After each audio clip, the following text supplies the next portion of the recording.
The Pickwick Papers by Charles Dickens. The original road trip movie.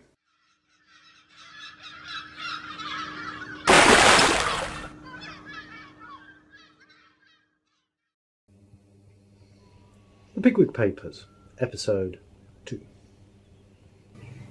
A casual observer, adds the secretary, to whose notes we are indebted for the following account. A casual observer might possibly have remarked nothing extraordinary in the bald head and circular spectacles which were intently turned towards his, the secretary's, face during the reading of the resolutions. To those who knew that the gigantic brain of Pickwick was working beneath that forehead, and that the beaming eyes of Pickwick were twinkling behind those glasses, the sight was indeed an interesting one. There sat the man who had both traced to their very source the mighty ponds of Hampstead, and agitated the scientific world with his theory of tittlebats, as calm and unmoved as the deep waters of the first on a frosty day, or a solitary specimen of the second in the inmost recesses of an earthen jar. And how much more interesting did the spectacle become when, starting into full life and animation, as a simultaneous call for Pickwick burst from his followers, that illustrious man slowly mounted into the Windsor chair on which he had previously been sat, and addressed the club he himself had founded. What a study for an artist did that exciting scene present. The eloquent Pickwick, with one hand gracefully concealed beneath his coat-tails, and the other waving in the air to assist his glowing declamation. His elevated position revealing those tights and gaiters which, had they clothed an ordinary man, might have passed without observation, but which, when Pickwick clothed them, if we may use that expression, inspired voluntary awe and respect, surrounded by the men who had volunteered to share the perils of his travels, and who were destined to participate in the glories of his discoveries.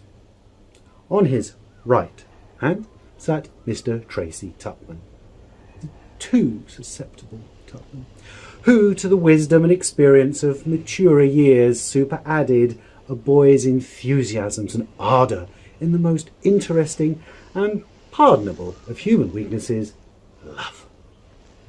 Time and feeding had expanded that once romantic form. The black silk waistcoat had become more and more developed. Inch by inch had the gold watch chain beneath it disappeared from within the range of Tupman's vision, and gradually had the capacious chin encroached upon the borders of the white cravat. But the soul of Tupman had known no change. Admiration of the fair sex was still his ruling passion. On the left of his great leader sat the poetic Snodgrass, and near him again the sporting Winkle, the former poetically enveloped in a mysterious blue coat with a canine skin collar, and the latter communicating additional lustre to a new green shooting coat, plaid neckerchief, and closely fitted drabs.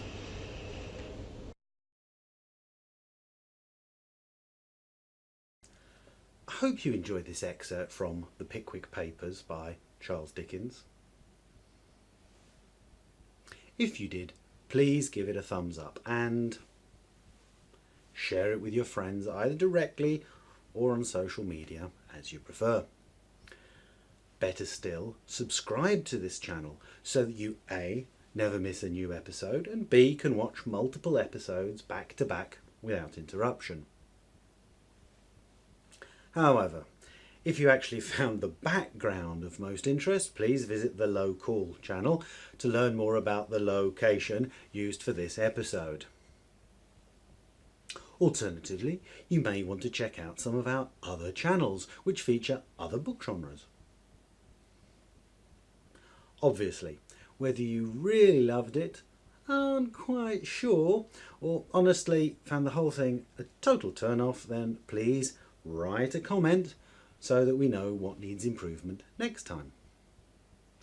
With all that said, we do look forward to seeing you back here for the next episode, so until next week, bye bye.